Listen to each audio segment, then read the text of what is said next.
If one zero of the polynomial x square plus 11x plus k is minus 3, then find the value of k and other zero. हमें यहां पर k की value निकालनी है और other zero की value निकालनी है। तो हमारे पास जो गिवन पॉलिनोमियल है वो क्या है, px इज इक्वल टू में x square plus 11x plus k, इसको मान लो 1।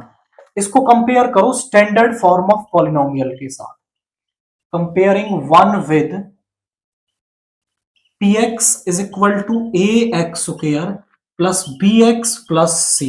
तो यहां से a हमारे पास क्या आ गया 1, b हमारे पास क्या आ गया c 11 और c हमारे पास आ गया k। और मैं मान लेता हूं कि let alpha and beta are zeros, alpha and beta are zeros of first, यानी इस पॉलिनोमियल की जो जीरोज है वो अल्फा बीटा है। तो मैं यदि इनका सम निकालता हूं तो वो होता है माइनस का b अपॉन a, यानी माइनस का 11/1, एंड इनका प्रोडक्ट यदि निकालता हूं तो वो होता है c अपॉन a, यानी k अपॉन 1, यानी k ही हो जाएगा। अब मैं ऐसा करता हूं कि एक जीरो हम मान लेते हैं कि वो अल्फा जो है वो -3 दे रखा है एंड बीटा हमें निकालना है। इसका रिवर्स भी करोगे कि बीटा को -3 मान लो और अल्फा निकालना है तो कोई फर्क नहीं पड़ता। तो यहां पे इसकी वैल्यू यहां पे रख दो, alpha is -3 plus beta is equal to -11। इधर ले आइए, -11 प्लस 3, यानी बीटा जो है वो माइनस का 8 यहां पर आ गया।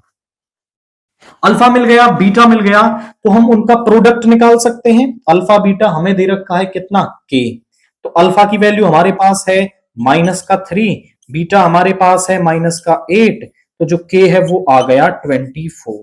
यानी आप देखिए तो अदर जीरो भी हमें मिल गया और जो k है उसकी वैल्यू भी हमें मिल गई। केवल दो रिलेशंस हमने यहां पर यूज किए, that is sum of zeros and product of zeros.